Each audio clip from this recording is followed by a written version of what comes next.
Kelompok kami di sini akan menjelaskan tentang barang publik dan klasifikasi barang. Barang publik merupakan barang yang dikonsumsi secara bersama murni, di mana eksklusi hampir tidak mungkin dilakukan. Contoh, jalan raya, jembatan, pertahanan negara, dan lain-lain. Barang publik bisa disebut barang kolektif karena dapat dikonsumsi individu secara berkala dan dapat dikonsumsi atau dinikmati oleh siapa saja. Barang publik merupakan barang yang tidak disediakan pasar dengan penjual dan pembeli di dalamnya. Barang publik disediakan oleh pemerintah karena barang publik tidak hanya dinikmati oleh individu, tetapi juga oleh banyak masyarakat. Barang publik adalah barang yang dikonsumsi individu, tetapi tidak mengurangi jumlah konsumsi oleh individu lainnya. Barang publik tidak dikecualikan siapa saja yang bisa memakai atau mengkonsumsinya dan tidak perlu mengeluarkan biaya untuk mengkonsumsinya.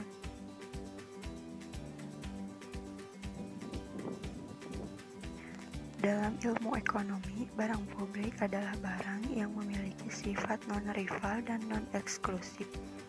Barang publik merupakan barang-barang yang tidak dapat dibatasi siapa penggunanya dan sebisa mungkin bahkan seseorang tidak perlu mengeluarkan biaya untuk mendapatkannya. Barang publik adalah barang yang apabila dikonsumsi oleh individu tertentu tidak akan mengganggu konsumsi orang lain akan barang tersebut. Barang publik memiliki sifat non-rival dan non-eksklusif. Barang publik hampir sama dengan barang kolektif. Bedanya, barang publik adalah untuk masyarakat secara umum, sementara barang kolektif dimiliki oleh satu bagian dari masyarakat dan hanya berhak digunakan secara umum oleh komunitas tersebut. Contoh, jalan raya yang merupakan barang publik. Banyaknya pengguna jalan tidak akan mengurangi manfaat dari jalan tersebut. Semua teori barang publik dan manfaat dari jalan raya dan jalan raya dapat digunakan. Satu teori yang paling banyak digunakan dalam menjelaskan fenomena barang publik adalah teori Piaget. Piaget berpendapat bahwa barang publik harus disediakan sampai suatu tingkat di mana tambahan kepuasan atau kepuasan marginal akan penggunaan barang publik sama dengan ketidakpuasan marginal akan pajak yang dipungut untuk menyediakan barang publik tersebut. Kedua yaitu teori Bowen. Bowen mendefinisikan barang publik sebagai barang di mana pengecualian tidak dapat ditentukan. Jadi sekali sesuatu barang publik sudah tersedia, maka tidak ada seorang pun yang dapat dikecualikan dari manfaat barang tersebut. Yang ketiga yaitu teori Lindahl. Mirip dengan yang dikemukakan oleh Bowen, hanya saja pembayaran masing-masing konsumen tidak dalam bentuk harga absolut, akan tetapi berupa persentase dari total biaya penyediaan barang publik. Analisis Lindahl didasarkan pada analisis kurva indiferens dengan anggaran yang terbatas. Keempat, teori Samuelson. Samuelson menyempurnakan teori pengeluaran pemerintah dengan sekaligus menyertakan barang sektor swasta. Samuelson menyatakan bahwa adanya barang publik yang mempunyai dua karakteristik, non-rivalry dan non-excludability. Tidaklah berarti bahwa perekonomian tidak dapat mencapai Pareto optimal atau tingkat kesejahteraan masyarakat yang optimal. Pareto optimal adalah suatu kondisi perekonomian di mana perubahan yang terjadi menyebabkan paling tidak salah satu orang akan menderita kerugian. Yang terakhir yaitu teori alokasi anggaran barang publik. Teori ini didasarkan pada suatu analisa di mana setiap orang membayar atas penggunaan barang-barang publik dengan jumlah yang sama, yaitu sesuai dengan sistem harga untuk barang-barang swasta. Teori alokasi barang publik melalui anggaran merupakan suatu teori analisa penyediaan barang publik yang lebih sesuai dengan kenyataan karena bertitik tolak pada distribusi pendapatan awal di antara individu-individu dalam masyarakat dan dapat digunakan untuk menentukan beban pajak di antara para konsumen untuk membiayai pengeluaran pemerintah. Selanjutnya yaitu klasifikasi barang. Pertama, menurut cara memperolehnya. Menurut cara memperolehnya, barang dapat dikelompokkan menjadi 3. 1. Barang bebas, yakni barang yang untuk memperolehnya tidak diperlukan pengorbanan, misal cahaya matahari dan udara. 2. Barang ekonomi, yakni barang yang untuk memperolehnya diperlukan pengorbanan, misal makanan dan minuman yang dimana diperlukan uang untuk membelinya. 3. Barang ilis, yakni barang yang jika terlalu banyak keberadaannya justru merugikan, misal air dalam peristiwa banjir. Kemudian yang kedua, menurut kegunaan. Menurut kegunaannya, barang dikelompokkan menjadi 2. 1. Yaitu barang produksi, yakni barang yang digunakan untuk proses produksi lebih lanjut, misal kain yang akan digunakan untuk dijadikan pakaian. 2. Barang konsumsi, yaitu barang yang dapat langsung digunakan dan dikonsumsi oleh seseorang, misal pakaian yang bisa langsung digunakan. Kemudian yang ketiga, menurut proses pembuatan. Menurut proses pembuatannya, barang dikelompokkan menjadi 3. 1. Yaitu barang mentah, yakni barang yang belum mengalami proses produksi, misal kapas, kayu, rotan, padi, tembakau, kulit. 2. Barang setengah jadi, yakni barang yang sudah melalui proses produksi akan tetapi belum siap pakai, misal benang yang dibuat dari kapas untuk dibuat menjadi kain. 3. Barang jadi, yakni barang yang sudah melalui proses produksi dan siap pakai untuk memenuhi kebutuhan, misal sepatu, pakaian, roti, dan sebagainya.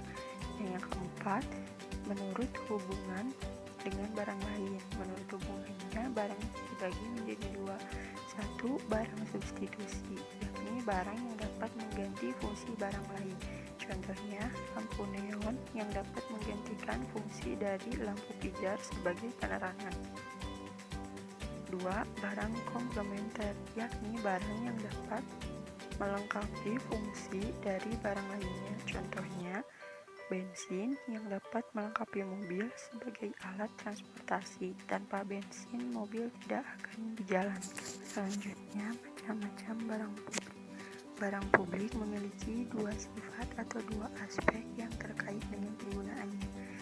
Yang pertama yaitu non-rivalry. Nah, dalam penggunaan barang publik berarti bahwa penggunaan satu konsumen terhadap satu barang tidak akan mengurangi kesempatan konsumen lain untuk juga mengkonsumsi barang tersebut. Setiap orang dapat mengambil manfaat dari barang tersebut tanpa mempengaruhi manfaat yang diperoleh orang lain. Sebagai contoh, dalam kondisi normal, apabila kita menikmati udara bersih dan sinar matahari, orang-orang di sekitar kita pun tetap dapat mengambil manfaat yang sama. Atau apabila kita sedang mendengar azan dari sebuah masjid misalnya, tidak akan mengurangi kesempatan orang lain untuk mendengarnya. 2. Non-excludable. Nah, sifat barang publik ini berarti bahwa apabila suatu barang publik tersedia, tidak ada yang dapat menghalangi siapapun untuk memperoleh manfaat dari barang tersebut, atau dengan kata lain, setiap orang memiliki akses ke barang tersebut. Dalam konteks pasar, maka baik mereka yang membayar maupun tidak membayar dapat menikmati barang tersebut. Sebagai contoh, masyarakat membayar pajak yang kemudian diantaranya digunakan untuk membiayai penyelenggaraan jasa kepolisian misalnya. Akan tetapi yang kemudian dapat menggunakan jasa kepolisian tersebut tidak hanya terbatas pada yang membayar pajak saja, mereka yang tidak membayar pun dapat mengambil manfaat atas jasa tersebut. Kemudian yaitu tipe barang. Pertama, ada barang pribadi, adalah barang-barang yang excludable dan rival. Contohnya adalah barang-barang pribadi milik kita. Yang kedua, barang publik, itu barang-barang yang tidak excludable dan juga tidak rival. Artinya siapa saja tidak bisa mencegah untuk memanfaatkan barang ini dan konsumsi seseorang atas barang ini tidak mengurangi peluang orang lain melakukan hal yang sama. 3. Sumber daya milik bersama adalah barang yang tidak excludable namun rival, contohnya adalah ikan di laut. 4. Adapun barang yang excludable namun tidak memiliki rival, barang seperti ini muncul dalam situasi monopoli alamiah, yaitu produksi yang dikuasai oleh suatu perusahaan tertentu. Selanjutnya yaitu perbedaan antara barang publik dan barang privat.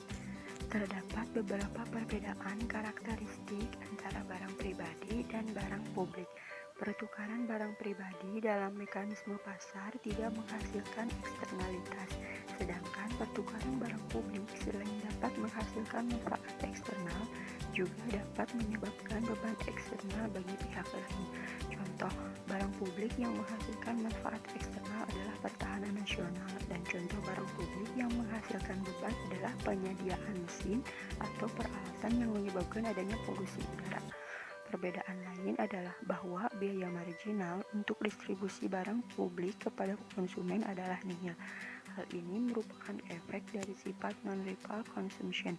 Suatu unit barang pribadi hanya dapat dinikmati oleh konsumen tertentu dan setelah itu tidak tersedia bagi orang lain.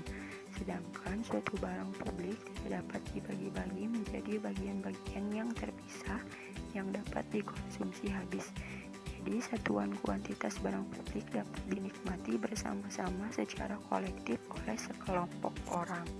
Kemudian, mengenai permasalahan free rider problem atau penumpang gelap adalah salah satu isu penting di dalam pembahasan ekonomi publik.